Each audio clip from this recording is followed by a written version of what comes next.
favor, essas luzes aqui, gente, me incomodam também. Você é igual a pastora Luciene, né? Dá um reflexo aqui. Aí a gente não vê as ovelhas abençoadas, eu também gosto de ver. Amém. Bom dia, eleitos do Senhor. Pedras que vivem, povo de propriedade exclusiva de Deus, nação santa. Eu gosto, tá, gente? Se vocês gostam, vão dizendo amém e vão recebendo, porque é o que nós somos, né? Nação santa, povo chamado com uma santa vocação, chamado para obediência, predestinado em amor, carta de Cristo, dispenseiros dos mistérios de Deus, bom perfume de Cristo, embaixadores de Cristo e muito mais. Vamos aplaudir o nosso Deus. Ele que fez isso por nós. Aleluia.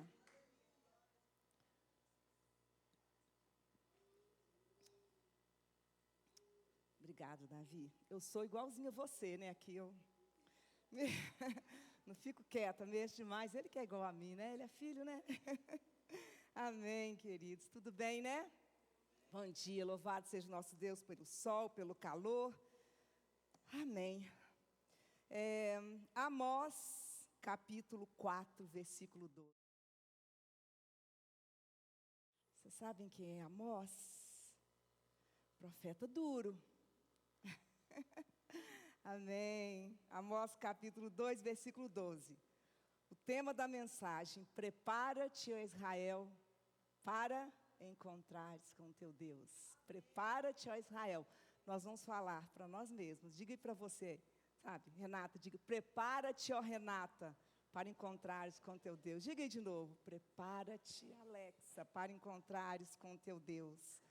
Amém? É o que diz aqui no versículo 11: portanto assim te farei, ó Israel, e porque isso te farei, prepara-te, Israel, para te encontrares com o teu Deus. Eu vou estar usando essa versão aqui, mas pode usar normal, não sei se der alguma, acho que ela é a ARA mesmo, ou a NVI.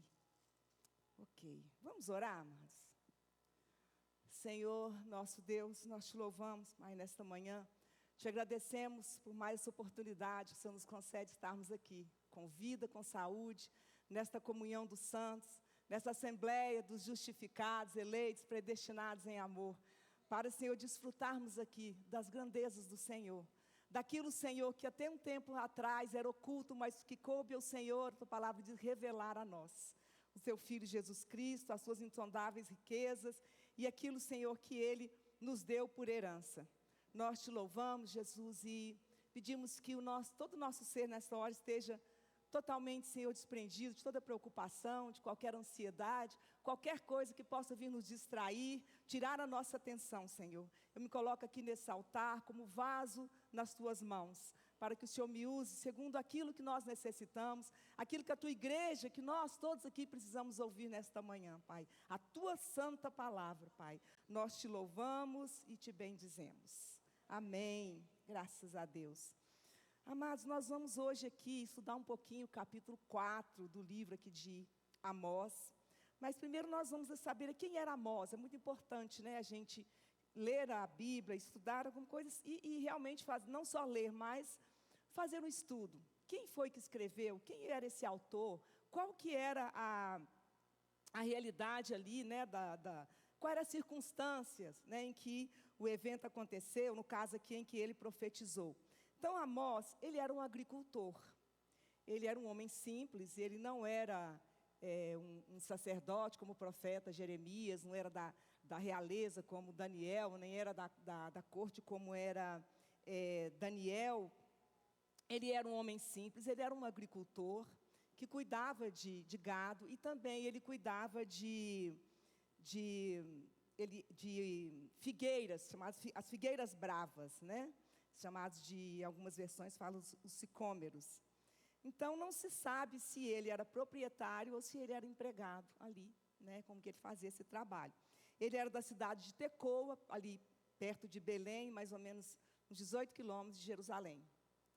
E Amós, então, ele recebe essa missão de Deus de profetizar para o reino do norte, né? Apesar dele também ter exercido o seu ministério no Reino do Sul. Eu quero só colocar um mapa para a gente se localizar direitinho, que às vezes a gente fica assim, Reino do Norte, Reino do Sul, Israel, Judá. Eu confesso para vocês que quando eu lia na Bíblia, eu via Israel e Judá. Mas peraí, Judá era uma das tribos. Israel é o povo de Deus. Por que Israel e Judá? Às vezes a gente fica sem entender, né? Então, o primeiro, por favor, Jessé. Aqui, gente, é a terra, né, prometida por Deus. Né? Nós sabemos da aliança que Deus fez com Abraão, Isaac e Jacó. O Deus de Abraão, o Deus de Isaac, o Deus de Jacó. Então, de Jacó vieram essas 12 tribos, né? Então, a gente tem aqui, olha, Naftali, Manassés, Efraim. A tribo na verdade, a terra prometida é desse lado aqui. Mas, quando eles foram possuir, a tribo de Gade, Manassés e Ruben pediram para ficar do lado de cá, a leste do Jordão. O Jordão está correndo aqui no meio, né? Está bem, que vocês estão vendo entre Manassés aqui. A tribo de Manassés, ela teve terras tanto a leste como a oeste do Jordão, né? Mas Gade e Ruben ficaram desse lado, mas a terra mesmo estava do outro lado ali do Jordão. Mas eles se estabeleceram aqui. Então, aqui eram os descendentes de Jacó. Põe outro mapa, Jessé. Houve um momento, que a gente vai ver depois aqui, que houve uma divisão dessas tribos, dessas 12 tribos, né? Aqui, então, essa parte aqui da cor, mais ou menos do meu vestido, né? Foi chamado o Reino do Sul, ou Judá, e as outras tribos, Reino do Norte, ou Israel. Houve uma divisão, uma separação dessas tribos.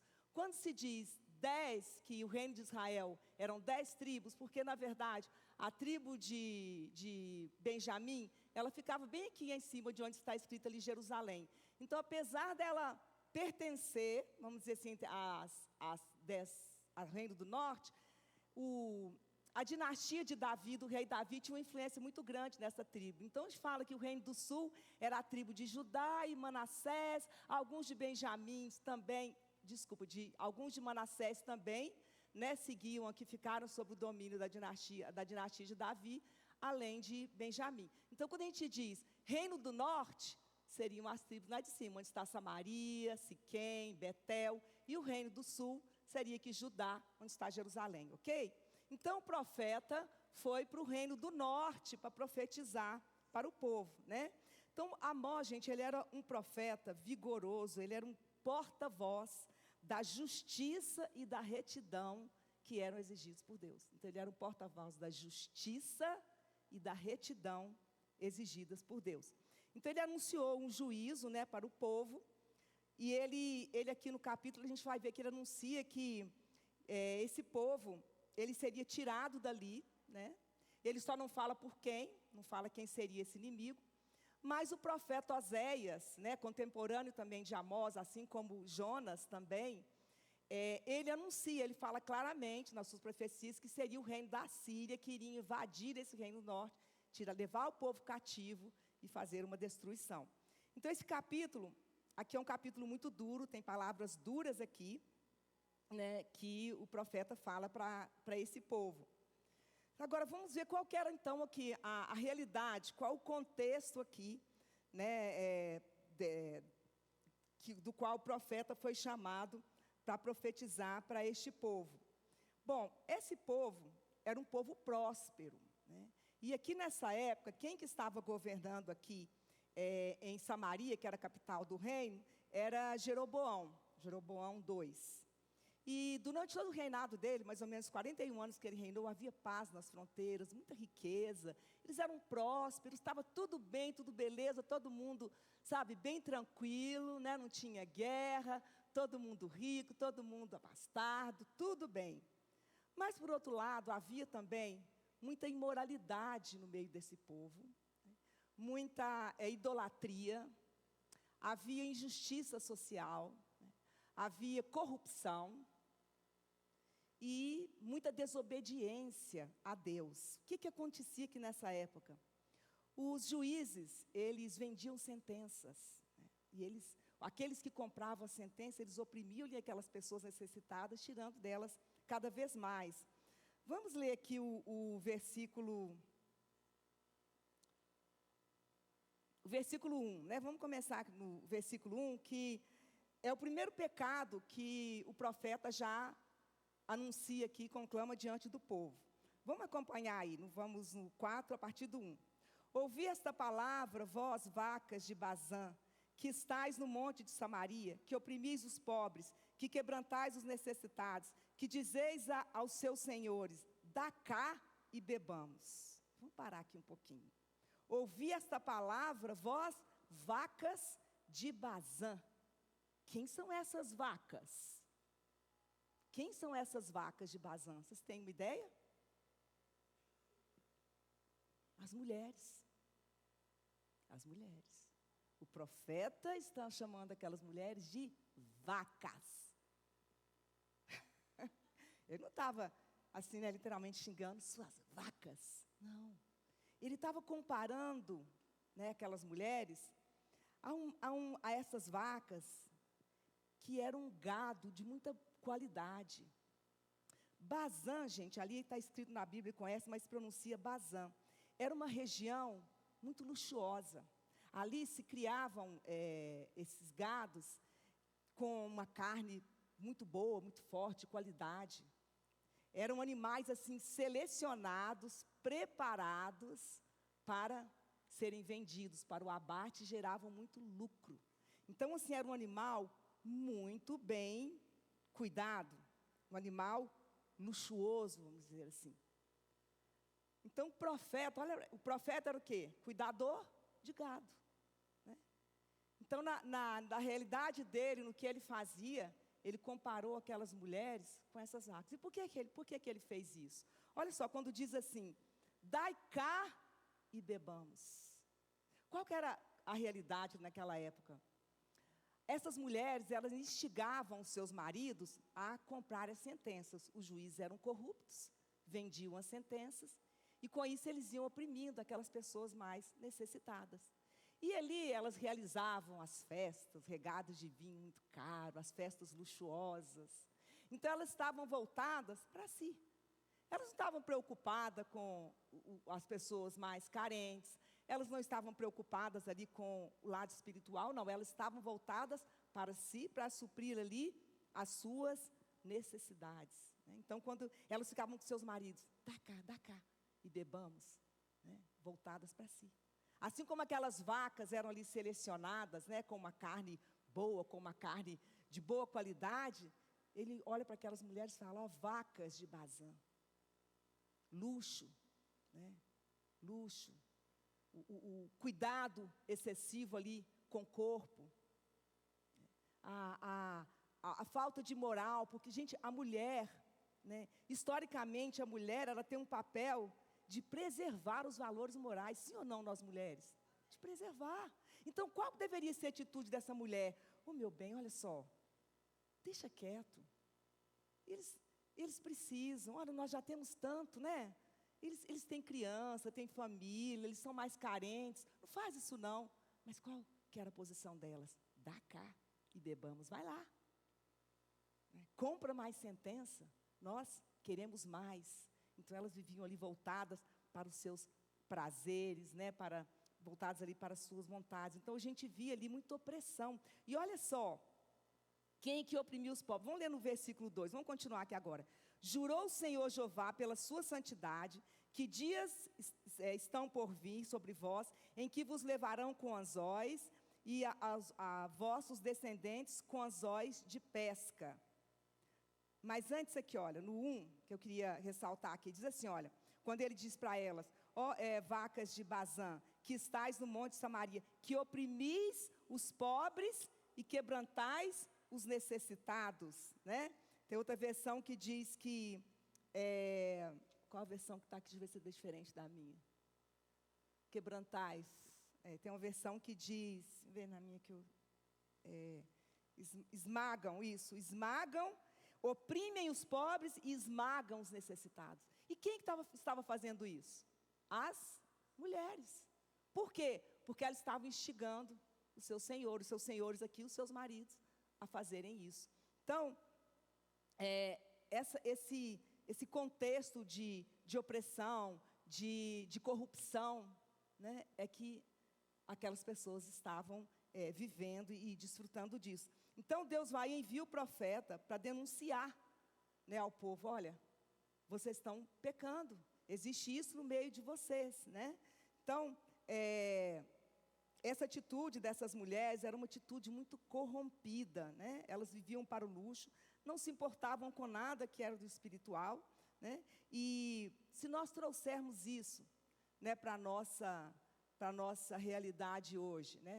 Alguma semelhança? É mera coincidência, viu, gente? Se nós olharmos, da nossa nação, né? A corrupção, né? Será se os nossos juízes são imparciais? Eles não têm lado?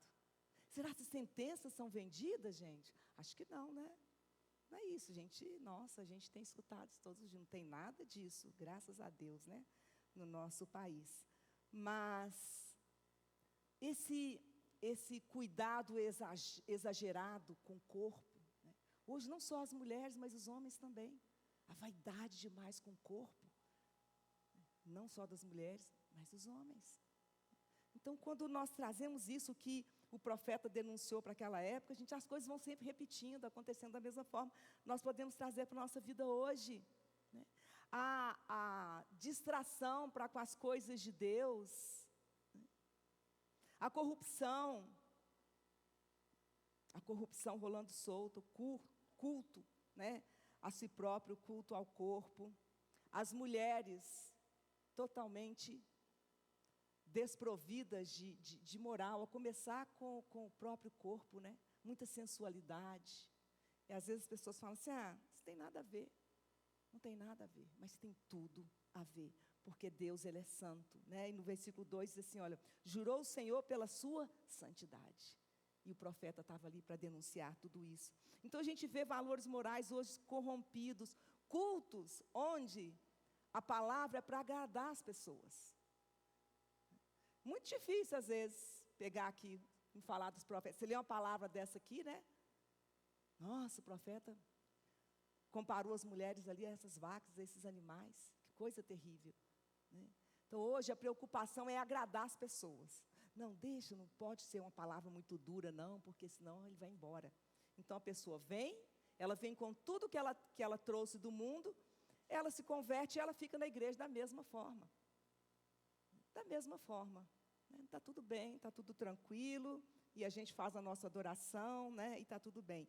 Então, não é uma palavra que confronta, não é uma palavra que às vezes fala de santidade. Gente, em alguns altares, eu acredito que todos concordam comigo, a gente vê a palavra de Deus, está escassa. Não se fala de pecado, não se fala de arrependimento, não se fala de volta de Jesus, não se fala em estar preparado para a volta de Jesus. É só uma palavra agradável, como diz o marido, né, para termos uma experiência.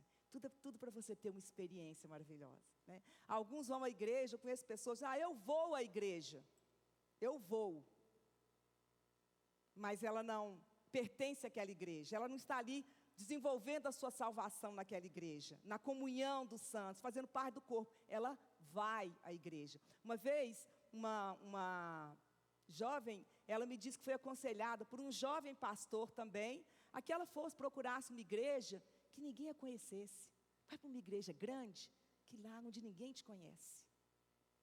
O conselho de um pastor, né? Então, com certeza, esse pastor, ele estava precisando também ser aconselhado. Então, o profeta diz no versículo 3, sereis levados pelas brechas, uma após outra, e vos lançareis para Harmon ou Hermon. Esse lugar, ele não tem nenhuma outra referência, fala a respeito, provavelmente aqui é uma região. Então, no versículo 4, ele continua dizendo, vinde a Betel e transgredi a Gilgai, e multiplicai as transgressões, e cada manhã trazei os vossos sacrifícios. Então, quando ele diz, olha, vai a Gilgai, continua indo, continua pecando, continua, ele fala isso aqui, até de uma forma irônica. E aqui, ele já começa a trazer para eles ali um outro pecado, que é o pecado da idolatria e do sincretismo religioso que eles estavam praticando também naquela região. E para a gente entender também por que ele diz aqui Gilgal, Betel, né? Betel, acho que todos nós sabemos, né? Betel é chamado como a casa do pão. Betel é aquele lugar onde Jacó, né, o que gerou essas 12 tribos, ele foi dormir numa pedra e ele teve um sonho de anjo, vocês se lembram? Descendo, subindo a escada, e ele colocou o nome naquele lugar de Betel. Foi um tratamento de Deus ali com Jacó. E também, mais à frente, teve um episódio muito difícil para Jacó, que ele tinha uma filha, e quando Deus mandou ele ir para Betel, e ele foi para... Vou lembrar, ele foi para uma outra cidade, que me fugiu o nome aqui agora. Então, quando chegou nessa cidade, essa filha dele, ela foi desonrada por um príncipe daquele local. E aí ele quis casar com a moça, e o pai veio, nós queremos, ele vai casar e tudo. Aí os irmãos, não, mas nossa irmã não vai casar com o circunciso. Então, se você circuncidar, e todos circuncidarem, nós damos a nossa irmã em casamento. Então, o rapaz todo empolgado, circuncidou, todos da família, o pai. E aí o que aconteceu? Quando eles estavam ali, diz a palavra, naqueles momentos de muita dor da cirurgia, os dois irmãos, né, os filhos dessa menina e os filhos, porque eram irmãos por parte de mãe, foram, entraram na casa, mataram o rapaz, matou todo mundo. E aí Jacó ficou na situação, disse para os filhos deles, o que vocês fizeram? Estou numa enrascada, eles vão acabar com a gente. Aí ele foi para Betel. E Deus falou com ele, vai para Betel, e lá Deus deixou ele protegido. Então Betel, essa região tinha um significado muito importante para o povo, né? É um local de salvação, um local de segurança, né, de Deus ali, para eles, um local de restauração também, que foi o que Jacó experimentou. Então aqui cita Betel, cita Gilgal. Onde era essa região Gilgal? Quando eles entraram para tomar posse ali daquela terra, eles ainda comiam o maná, usavam para fazer o alimento do maná que vinha do céu, né? Mas aqui em Gilgal o maná cessou, e eles começaram a comer do que a terra produzia. Então Gilgal tinha importância também para eles, de local de promessa, né, de Deus. E por que o profeta está se referindo a isso aqui? Ele fala de Gilgal, fala de Betel, tem algumas traduções, e fala também de Dan. Por quê, gente? O que esse rei fez? Esse rei aqui, que estava reinando na época aqui, do profeta, era Jeroboão II. Não era descendente do Jeroboão I. Quem era o Jeroboão I? Olha, nós sabemos, Davi teve Salomão, que sucedeu ele, né? Depois de Salomão teve um filho que foi Roboão. O que aconteceu? Eu vou contar rapidinho para a gente entrar no contexto aqui. Nós sabemos que Salomão, no final da sua vida, ele desagradou a Deus, não é?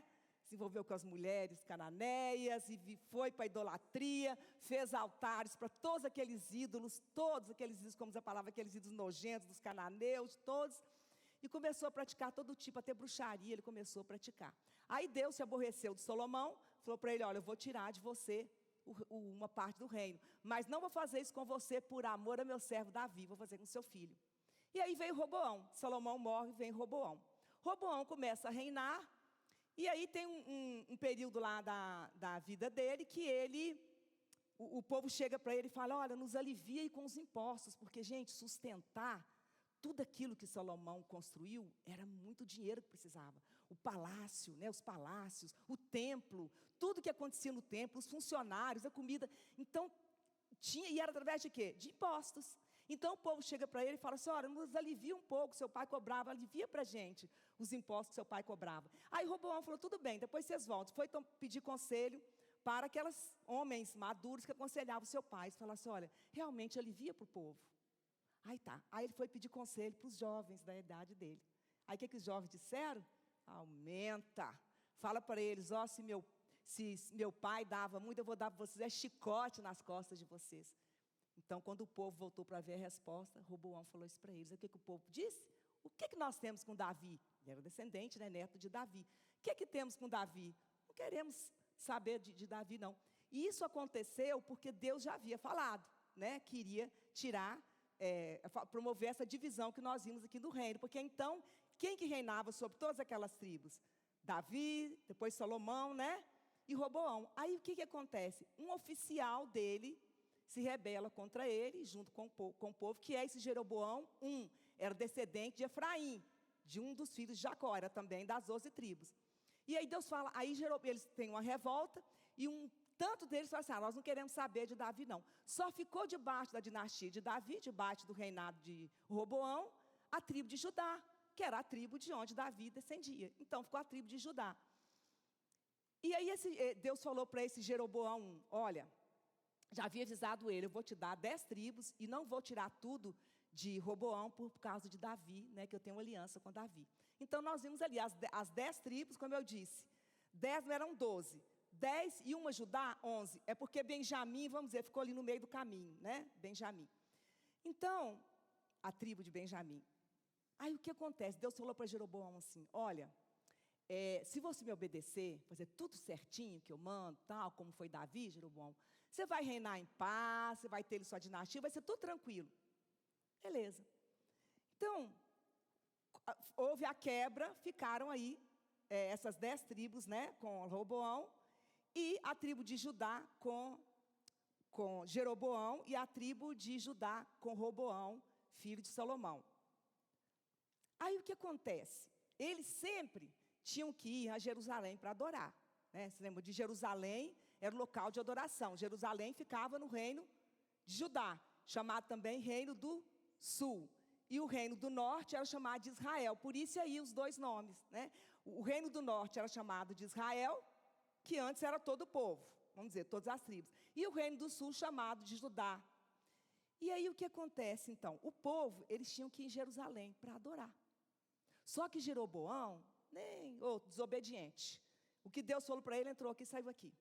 O que ele fez? Chegou um momento que ele falou assim, esse povo começar a ir para Jerusalém, continuar, não vai dar certo não. Por quê? Vai chegar uma hora que eles vão querer voltar lá para o rei, vamos dizer, dinastia de Davi, e vão me abandonar. Esse negócio não dá certo. O que ele fez? Ele tinha ficado um tempo no Egito, porque quando Deus falou para Roboão que ia tirar o reino dele, falou para esse Jeroboão também que ia dar 10 tribos para ele, Roboão quis matá-lo e ele fugiu para o Egito. E aí, então o que ele fez? Lá ele aprendeu também a adoração ao bezerro.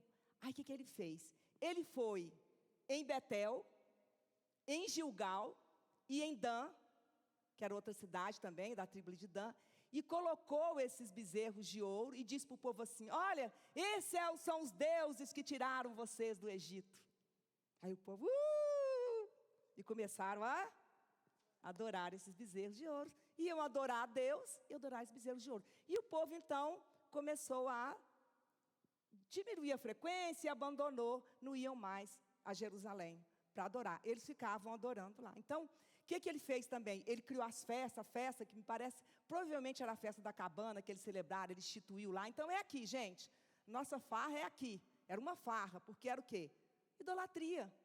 Eles adoravam a Deus, iam adorar a Deus com aqueles deuses ali, né, com aquela mistura, aquele sincretismo religioso. Então eles começaram a praticar esse tipo de coisa. Então foi isso que Jeroboão fez, e Deus disciplinou ele também. Se você ler lá nos livros de Reis, você vai ver mais à frente, Deus falou que ia acabar, que não ia ficar ninguém da raça dele. Lá na frente um rei fez isso, acabou, não ficou ninguém como descendente dele. Outro desobediente. Então por isso que o profeta diz aqui, olha, vinde a Betel, transgredir. Estavam transgredindo a lei de Deus. A Gilgal, e multiplicai as transgressões. Cada manhã, olha só que interessante isso aqui, gente. Cada manhã, trazei os vossos sacrifícios. Uma versão fala assim, toda manhã, eles iam levar um sacrifício. Toda manhã, então todos os dias. E de 3 em 3 dias, os vossos dízimos. Mais do que a lei exigia. De 3 em 3 dias, levavam os dízimos. Que coisa linda, né? E ofereceis sacrifícios de louvor do que é levedado. O que a lei mandava? Os pães do sacrifício tinham que ser como? Sem fermento. Desobediência. Desobediência. Então, estavam usando pães levedados. E apregoai sacrifícios voluntários. E ele diz, multiplicai-os, porque disso gostais. Olha, porque disso gostais. Ó filhos de Israel, disse o Senhor Jeová. Então, o que eles estavam fazendo, era o que Deus havia determinado? Era o que Deus gostava? Era o que eles gostavam. A satisfação para eles. Né? É o que eu comentei, que às vezes a gente vê hoje. Né? A igreja desviando, a igreja saindo fora daquilo que Deus ordenou, da palavra, do que... Não, vamos trazer lá de fora, vamos misturar aqui, não tem problema. Né? É o que nós gostamos. É o que nós gostamos. É dura essa palavra do profeta, é dura. Então, quando ele diz dessa forma que vinde, ele está usando de uma forma irônica. Venham, vá lá, continua. Pequem mais, desobedeçam mais. Então eles tinham uma prática religiosa intensa. Todos os dias levavam sacrifício, dízimo de 3 em 3 dias, usavam sacrifícios levedados, faziam festas, mas não era um culto honesto. Não era um culto honesto. Não havia retidão e santidade. Eles tinham prática intensa, mas misturado com paganismo, adorando outros deuses. Então eles não podiam de forma alguma estar agradando a Deus. E outra, eles estavam lá fazendo essas práticas, segundo eles, adoração, e ao mesmo tempo, quando saíam dali, lá fora o pau quebrava, né? Compra sentença, oprime os mais necessitados, as festas regadas, luxuosas, regadas a muito vinho. Então, olha o que esse povo estava fazendo. O povo de Deus. O povo de Deus. O povo de Deus, com quem ele tinha aliança. Com Abraão, Isaac, Jacó. Era o povo dele, o povo que ele separou para ser uma nação dele, o povo dele. Tirou do Egito, levou para essa terra, sustentou esse povo, tudo que ele cumpriu, tudo que ele falou, ele cumpriu, aconteceu, e o povo sempre desobedecendo. Pensa, gente, eles viram o que Deus fez no mar, eles viram o Jordão secar, eles viram o faraó com o exército, né? Não esses, aqui já eram outros, seus descendentes, mas eles sabiam de tudo isso, foi sendo contado, todas as nações temiam o Deus de Israel, porque todos ficaram sabendo do que aconteceu com o faraó e com o exército dele. Aí chega Jeroboão, olha aqui, com um lindo bezerro de ouro, olha aqui o Deus que tirou vocês do Egito. E o povo, prestando adoração, gente, a um objeto, revestido ali de ouro, feito de ouro. E Deus? Não, foram eles que nos tiraram do Egito. Então o povo estava cego, corrompido, né? Totalmente corrompido. Então, queridos, quando nós olhamos aqui essa postura do profeta, depois que ele mostra aqui, né, a atitude desse povo, ele começa então a falar da disciplina, porque ele ficou mais ou menos, acho que uns 10 anos ali falando para aquele povo, e o povo não ouvia, não, sabe? Entra aqui, sai lá, entra aqui, sai lá. E Deus, como que ele age com o povo dele? Ele corrige, ele disciplina e ele açoita. Primeiro disciplina, é igual, vamos com o filho. O filho da gente errou, você já falou, filho, olha, você fez isso, não faz mais não. O que eu estou fazendo? Corrigindo. Ele vai, comete de novo. O que eu faço? Eu disciplino. Não, então eu vou tirar de você o celular, né? Vai para o quarto, você fica hoje o dia todo sem celular. Né? Eu estou dando uma disciplina. Ele continua. O que eu pelo menos fazia, né? E se tivesse até hoje pequeno, iria fazer, ó, a vara de amêndoa que minha mãe dava, corrige, não é, Davi? Não tá aqui. É, a vara, ó. Ainda descia a calcinha com a cuequinha para doer mais. A vara, o açoite. Deus corrige, disciplina e açoite. E esse açoite, gente, às vezes pode ser até uma morte prematura. Quando o Filho de Deus, ele insiste no erro, Deus às vezes tira, para que aquela pessoa não continue naquele pecado. Então Deus aqui vem disciplinando esse povo, vem falando, vem corrigindo, vem disciplinando, e nada acontece. E o profeta disse, olha, jurou o Senhor que estão dias por vir em que vos levarão com anzóis. Gente, isso aqui aconteceu, porque esse que ele fala, virão dias, que eu disse para vocês que o profeta Amós falou que seria a Síria, o reino da Síria, era um reino, gente, totalmente perverso. Eles eram perversos, eles eram poderosos. Sabe o que eles faziam? Eles cortavam a cabeça dos homens e amontoavam nas portas da cidade. E aqueles que sobravam, eles faziam ganchos, prendiam no nariz ou no lábio inferior e levavam como cativos. É o que o profeta diz aqui, olha, em que vos levarão com anzóis e os vossos descendentes com anzóis de pesca. Eles prendiam aquelas argolas com com cordas, e saíam levando aquelas pessoas, aqueles que sobravam, para o cativeiro. Uma coisa horrível. Então, a Samaria entrou depois, mais à frente, a Síria arrasou a Samaria. Arrasou a Samaria. Porque era um exército poderoso e perverso. Então, o profeta começa a anunciar aqui, né, as disciplinas de Deus sobre o povo. Vamos continuar aqui no versículo 6. Versículo 6. Por isso também vos dei limpeza de dentes e em todas as vossas cidades. Limpeza de dente, fome. Dente limpo, fome. E falta de pão em todos os vossos lugares. Contudo, não vos convertestes a mim. Então, aqui a gente está vendo o quê? Qual foi a disciplina que Deus? Fome, né? Versículo 7. Além disso, retive de vós a chuva. Está aí? Ok. Além disso, retive de vós a chuva, faltando ainda 3 meses para a ceifa. E fiz chover sobre uma cidade, e sobre a outra não fiz chover, sobre um campo,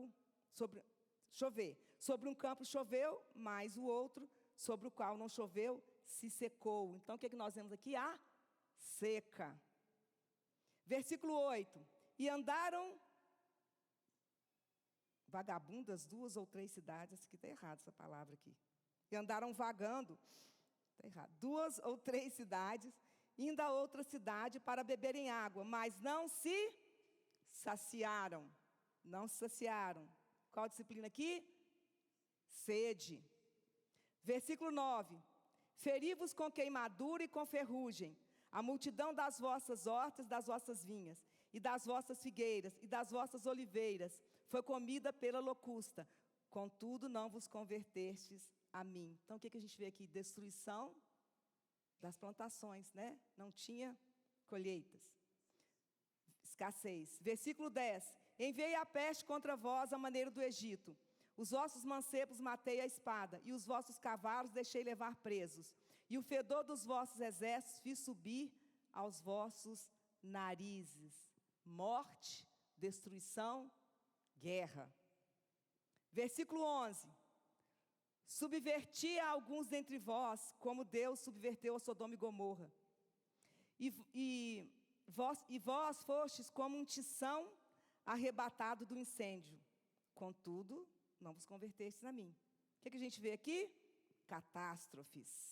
Catástrofes. Então, o profeta narra. Foi feito tudo isso. O que aconteceu com o povo? Qual foi a reação do povo? Não se converteu.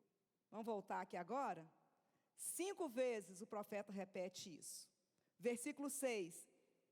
Ele fala que Deus enviou o quê? Fome. Aí vem no final do versículo. Contudo, não vos convertestes a mim, diz o Senhor. Pois no versículo 8, sede. Final do versículo. Contudo, não vos convertestes a mim, diz o Senhor. Versículo 9, destruição da colheita. Contudo, não vos convertestes a mim, diz o Senhor. Versículo 10, foi doença, morte, guerra. Como termina o versículo? Contudo, não vos convertestes a mim, diz o Senhor. Versículo 11, pela 5ª vez, catástrofes, que diz no final: contudo, não vos convertestes a mim, diz o Senhor. Povo obstinado, povo rebelde, povo duro. Com tudo isso, aí teve que vir o quê? O açoite. Aí veio Samaria e arrasou. Ela foi até o reino do sul também, porque o reino do sul também tinha lá os seus pecadinhos. Mas foi no reino do norte o arraso, o estrago. E o povo foi tirado, levado para o cativeiro, na Síria. Povos diferentes foram colocados ali. E depois, quando eles voltaram para lá, eles voltaram com uma mistura enorme, com mais sincretismo ainda. Por isso que quando Jesus está com a samaritana, né, a samaritana fala assim: você é judeu, está conversando comigo? Ele diz: porque os judeus não se davam com os samaritanos. Samaria era a capital lá do Reino do Norte. Então, quando eles voltaram, anos depois do cativeiro, Eles diziam que eles eram descendentes ainda de duas das tribos, mas era um povo todo misturado. E os judeus, os do Reino do Sul, falavam assim, não. E eles adoravam, faziam a adoração deles no Monte Gerizim. E os judeus adoravam em Jerusalém. Então tinha aquela rejeição. Os judeus falavam, não, o povo do Reino do Sul, eles não são nosso povo, não são. Eles não se davam, eles nem se falavam. Porque foi aquela mistura, aquela miscigenação. Então, gente, quando a gente chega aqui no versículo 12, o profeta diz, portanto, assim te farei, ó Israel, e porque isto te farei, aí vem o nosso tema. Prepara-te, ó Israel, para encontrares com teu Deus. O profeta diz, prepara-te. Vocês estão preparados? Aquele povo estava preparado, gente. Levavam dízimo de 3 em 3 dias. Oferta, sacrifício todas as manhãs. Festas. Tudo. Tudo que mandava a lei? Não. Eles estavam fazendo com o coração sincero? Não. Tinha verdade? Tinha santidade? Não. Tinha desobediência? Tinha. Não estavam cumprindo conforme Deus ordenou. Era um culto de meia boca, né? Meu marido gosta de usar a expressão meia boca. E Deus não aceita. Ele disse, eu juro pela minha santidade. Eu juro pela minha santidade. Que isso virá sobre vocês.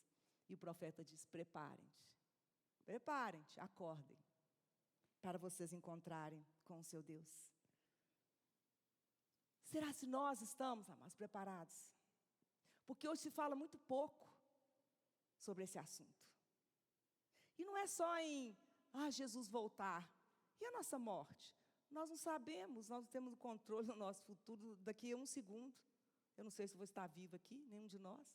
À tarde, à noite, amanhã. Quando nós fechamos os olhos, a palavra diz, ao homem está destinado morrer uma só vez, né? E depois vem o juízo. Então, quando nós fechamos os nossos olhos, não tem. Morreu com Cristo, também morreu sem Cristo. Agora, o problema não é só isso. E o encontrar-se com Ele? E a prestação de contas? E a prestação de contas? O apóstolo Paulo, ele fala sobre isso. Ele diz que todos nós, lá em 2 de Coríntios, ele diz, todos nós devemos comparecer ao tribunal de Deus, 2 de Coríntios 5:10, para prestar conta do bem ou do mal que fizemos com o nosso corpo. Por cada palavra, cada pensamento, cada atitude, tudo vai haver uma prestação de conta. Livros serão abertos e haverá uma prestação de contas. Então não é só ser salvo. Salvo nós somos, ninguém tira. Nós temos já a eternidade, a nossa salvação ninguém pode tirar de nós. Como é? Bem, salvos e assentados, salvos e satisfeitos.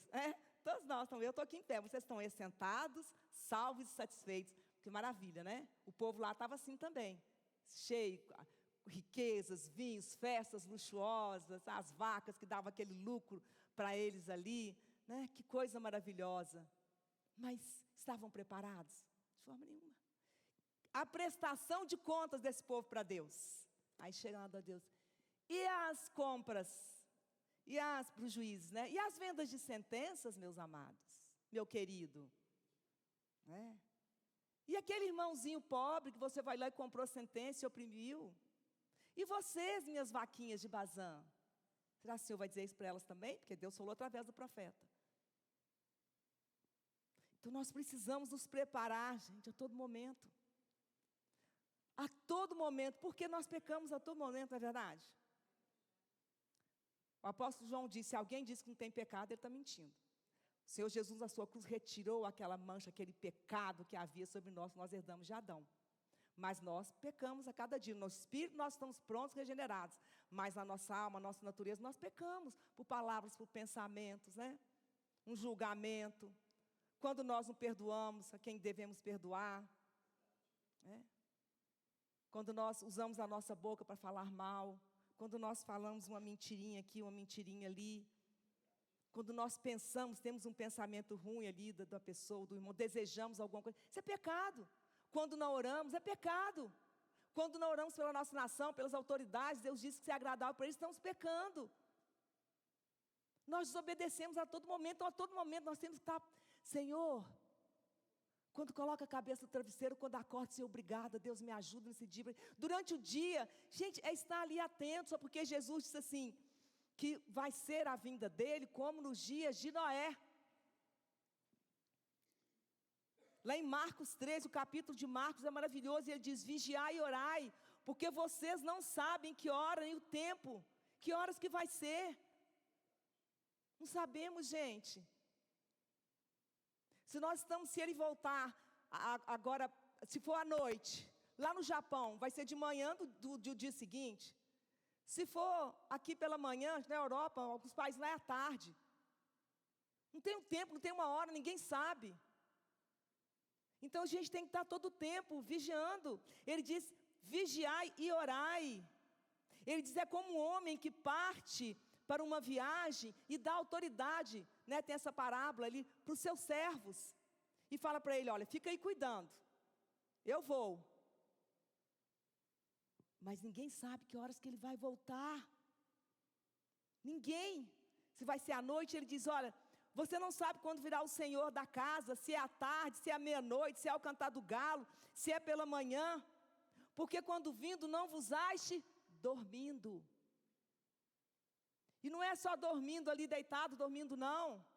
Porque ele pode chegar numa hora que a gente está no meio do sono profundo, não significa que você vai ter que ficar madrugada ali orando e vigiando, não. É esse sono espiritual. Né? É distraído. Ele fala, vai ser como nos dias de Noé, casavam, davam em casamento, bebiam. Há alguma coisa errada nisso, gente? Não. O que isso significa? A vida comum nossa. Talvez a gente poderia dizer hoje, bebendo, casando, fazendo festa, indo ao shopping, viajando, né? O que mais que a gente faz hoje aí? Indo para a praia, indo para um clube, tanta coisa. Fazendo uma caminhada, indo para a academia, né? É a nossa vida comum. O problema aqui é que nos dias de Noé, eles estavam o quê? Distraídos. Distraídos. Tinha um contexto de moralidade também, tudo. De idolatria, tudo. Hoje tem da mesma forma. E nós não podemos estar distraídos. Gente, hoje tudo está para nos distrair nesse mundo. Tudo. Tudo. Você começa ali, se você pega, vai orar. Né? Coloca a musiquinha. Quando eu vou orar com a Yasmin, a gente sempre põe uma musiquinha gostosa. A gente ficou dia falando com a sua menina, nós não dependemos de música não. Vamos orar sem música? Ah, a música ajuda. Imagina, não vamos ficar dependentes disso não. Às vezes você deixa o telefone ali. Aí você está orando. Às vezes se você não tirou ali, né? O som tem um sinal, não tem alguma coisa ali. Às vezes você se distrai, vai vir, nossa, é alguém, às vezes está mandando alguma mensagem para mim. Nos distrai. Então nós precisamos estar atentos a isso, gente. O profeta Amós está nos exortando nesta manhã, amém, queridos? Prepara-te, nós precisamos estar preparados para encontrar com o nosso Deus. Nós não podemos estar dormindo. Não podemos estar dormindo. Nós não podemos estar vivendo como o povo estava nos dias de Noé. É hora de se preparar, gente. E a hora de se preparar é todo o tempo. Não tem como evitarmos esse encontro. Nós vamos encontrar com Ele. Não tem como evitar, gente. Não tem como evitarmos a prestação de contas. É sério, do bem e do mal que praticamos. E o apóstolo Paulo diz que nós receberemos ali galardões, não sabemos o que é. Sabemos, presente de Deus, galardão, não sabemos, ele não abre isso aí. Ele diz que nós vamos prestar contas e vamos receber ali galardões de Deus. Talvez você não está preocupado com isso, eu não quero não, eu quero só de eu estar lá na eternidade, tá bom, vai. Vai nessa, só de eu estar lá, tá bom. Na hora que você olhar para o lado, ver seu irmão ali, né? Cheio, reinando e cheio de presentes e coisas que nós não sabemos, Deus vai dar. E você não vai ficar olhando ali de lado, falando, nossa, ô Senhor, e eu aqui? Aí ele vai falar, vamos aqui, vamos pegar o seu livro. Vamos comparar aqui você com aquele irmão. Eita, né? É isso, amados, precisamos nos preparar, né? Versículo 13. Porque é Ele o que forma os montes. Então ele primeiro diz, olha, prepara para encontrar com teu Deus. Quem é esse Deus nosso? Agora isso aqui é maravilhoso, gente. A pastora Laila, aquela palavra que você leu no dia aqui do nosso louvorzão aqui, sobre Jesus, maravilhoso aquilo ali, maravilhoso. Porque é Ele o que forma os montes, Ele é o quê? O Criador. Ele forma os montes, cria o vento e declara ao homem qual é o seu pensamento. Ele é onisciente, gente. Né? Salmo 139 nos diz isso. Antes que a palavra saia da nossa boca, estou no tempo aí, gente, estou terminando. Né? Antes que a palavra saia da nossa boca, Ele já sabe. Ele sabe o que eu estou pensando. Ele sabe tudo. Ele sabe tudo.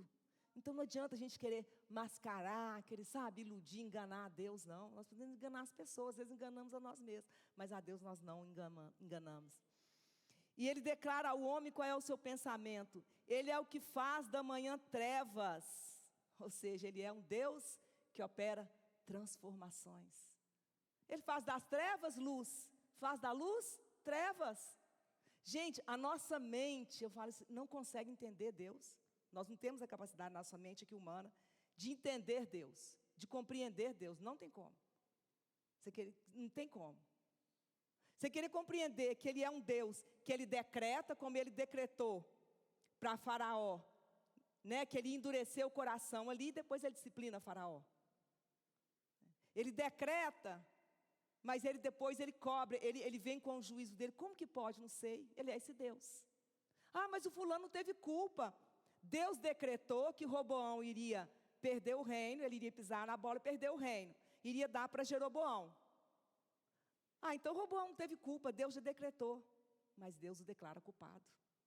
Porque Ele conhece aqui dentro. Ele sabe, Ele sabia ali a inclinação de Roboão, que estava dentro, Ele sabia. Eu acredito que Ele usa disso, assim como o Faraó. Por que Ele endureceu o Faraó? Então, coitado do Faraó, quando eu li essa primeira vez a história da Bíblia, eu falei assim, coitado de Faraó. Foi Deus que endureceu ele, então ele não teve culpa. Mas Deus fez aquilo para ele conhecer, né, do poder dele. E Deus também sabia lá dentro da inclinação de Faraó. Né, porque ele falava, não, vai, depois eu também arrependia. Então Deus, Ele é um que sonda tudo, Ele prescruta tudo, Ele é esse Deus maravilhoso. E mais, Ele continua dizendo, Ele pisa os altos da terra, o Senhor, gente, Ele pisa os altos da terra. O que significa isso? Tem o controle absoluto de tudo. De tudo, gente. Nós não temos, mas Ele tem. Teve uma vez, ano passado, eu estava orando, estava com umas situações assim, me lembrei disso aqui agora. E eu estava ali diante de Deus. As minhas orações estavam sendo só focadas naquelas situações. Isso, Deus, Senhor, tal. E eu oro, eu gosto de ficar ali um pouquinho em silêncio. Eu gosto de pedir, Deus, fala comigo aqui na Tua palavra, que eu estou precisando, me exorta, Senhor. Me corrige, me disciplina, o que eu estou precisando? Fala comigo. Gente, quando eu abri, saiu exatamente esse versículo. Prepara-te, ó Israel, para encontrares com teu Deus. Aí eu levei aquele susto e falei assim, Senhor, eu vou morrer? Eu pensei que fosse morrer. Me vi aqui e falei assim, já não quer morrer, né? Senhor, eu quero ir para a glória, vem Jesus, na hora que eu falo de morrer. Falei, Senhor, eu vou morrer? O Senhor vai me levar? Aí eu fiquei quieta ali, eu senti um pouco assim, meu coração apreensivo, porque foi muito duro na hora que eu li, prepara-te, vai encontrar o seu Deus. Eu falei, poxa, eu estou aqui diante dele, colocando tudo isso, ele está mandando eu preparar, então eu vou daqui a pouquinho. Aí eu continuei em silêncio, gente, o Espírito foi comunicando, né? O Espírito de Deus, Ele é um no nosso Espírito, né? Ele foi comunicando e me mostrando, olha, prepara-te. Você está aqui focado só nessas situações, nesses problemas, nessa dificuldade, nisso, naquilo e tal. Você está distraído, está te distraindo. Você está preparado? Se eu voltar agora, se eu te levar agora, como que você vai vir diante de mim? Só carregando todas essas coisas que estão aí te afligindo? Aí como que vai ser minha avaliação diante de Deus? Cadê minha confiança? Cadê o meu descanso? E o Senhor foi ministrando isso no meu coração. Então nós precisamos vigiar, amados, a todo tempo. E Ele continua dizendo aqui, né? Ele encerra dizendo, o Deus dos exércitos é o seu nome.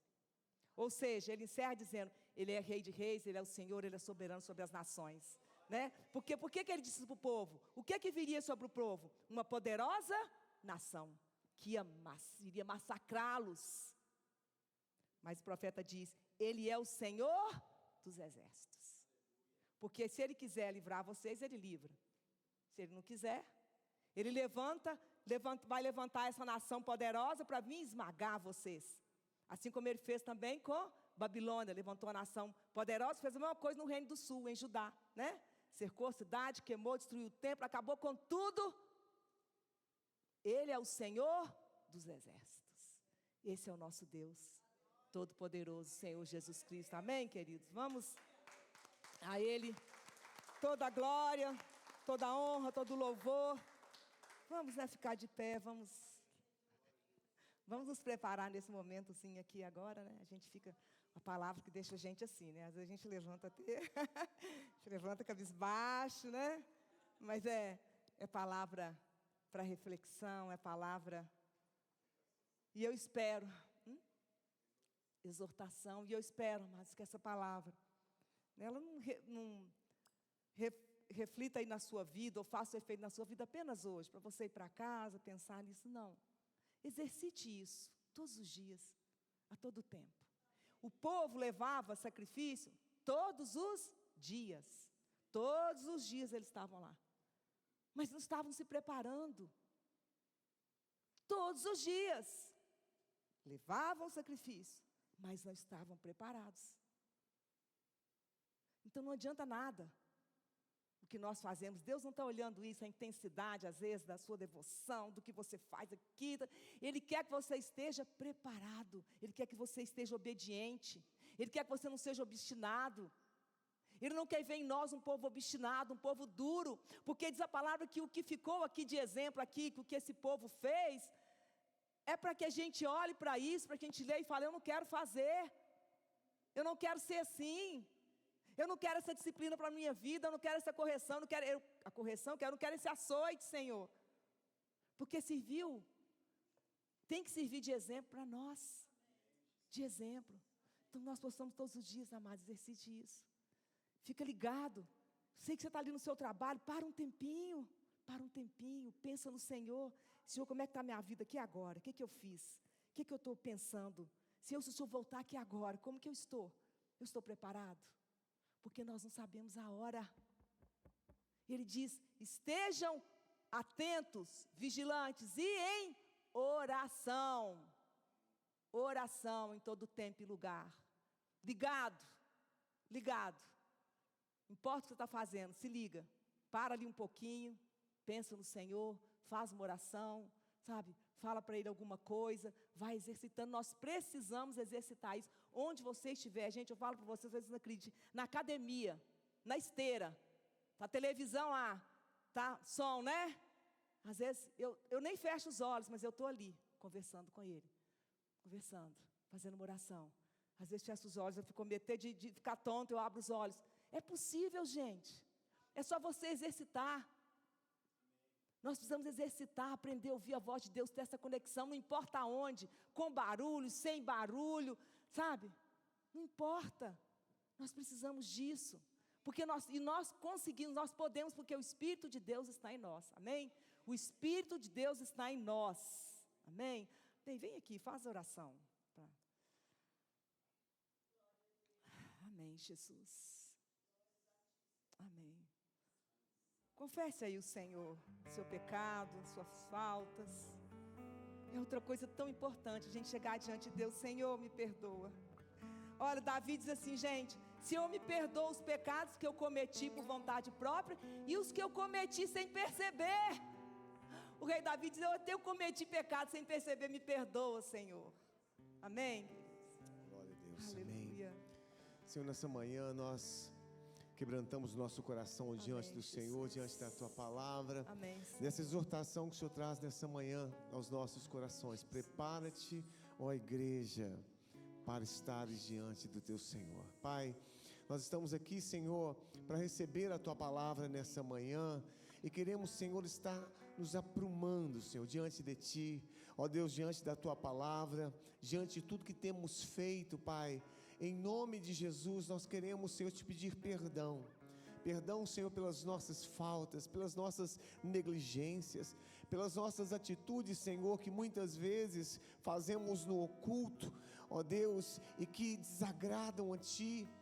Deus, nós queremos estar aqui diante da luz da Tua palavra, estamos sendo confrontados diante de Ti, porque muitas vezes prestamos a Ti um culto, Senhor, prestamos a Ti o nosso louvor, a nossa adoração, mas a nossa vida está errada, a nossa vida, Senhor, não está de acordo com a Tua palavra. Por isso, Senhor, nessa manhã, ó Deus, que o Senhor traga luz, Senhor, diante de nós, de cada atitude, de cada comportamento nosso. Ó Deus, mesmo quando nós estamos aqui na Tua casa, na igreja, no nosso trabalho, na nossa vida diária, que o Teu Espírito Santo esteja, Senhor, nos mostrando, Amém, Pai. Senhor. Amém. Nós queremos estar, Senhor, diante de Ti, com um coração puro, reto, diante do Senhor. Como diz a Tua palavra, Senhor, quem entrará no Teu santo monte para Te adorar? Quem entrará? Nós queremos entrar aqui, Senhor, não somente, Senhor, para Te prestar um culto, mas queremos, ó Deus, estar com a nossa vida reta diante do Senhor. Por isso, Senhor, nos ajuda, nós precisamos da Tua ajuda, Pai, porque temos um coração muitas vezes perverso, prejudicamos o nosso próximo, Senhor, agimos de forma a querer levar vantagens, agimos, Senhor, com falta de amor, de misericórdia, e às vezes estamos aqui erguendo as nossas mãos para Te adorar, trazendo a nossa oferta diante do Teu altar, e o Senhor está te dizendo: prepara-te, ó Israel, Amém, para Jesus. estares diante de mim. Pai, em nome de Jesus, tira de nós, ó Deus, esse coração perverso, Pai. Mostra, Senhor, como diz a Tua palavra, se há em nós algum caminho mau. Sim, Senhor. Oh Espírito Santo de Deus, que nessa manhã, ó Deus, essa palavra, ela venha trazer correção para as nossas vidas, venha nos ajudar, ó Deus, a mudar o curso da nossa vida. Em nome de Jesus, Espírito Santo, fala aos nossos corações essa manhã. Quebranta-nos, Pai, diante da Tua palavra. Nós queremos andar em retidão diante de Ti, em nome de Jesus. Em nome de Jesus. Glória a Deus. Amém. Graças Aleluia. a Deus. Vamos aplaudir o Amém. Senhor. Aleluia. Glória a Deus. Glória a Deus. Amém. Aleluia. Graças a Glória a Deus. Deus. Nos leve em paz, né? Segurança, nos dê um Jesus, dia por favor. abençoado. Amados, eu queria lembrar também aqui aos irmãos a respeito do compromisso, né, que nós fizemos para a nossa contribuição, né? Então, alguns fizeram compromisso nesse mês, outros fizeram os 3 meses, alguns já deram tudo no mês passado. Isso. Só mesmo lembrando, né, a igreja, Amém. que nós estamos Isso. contando com a ajuda Nós estamos de vocês. contando aí com a sua generosidade, né, durante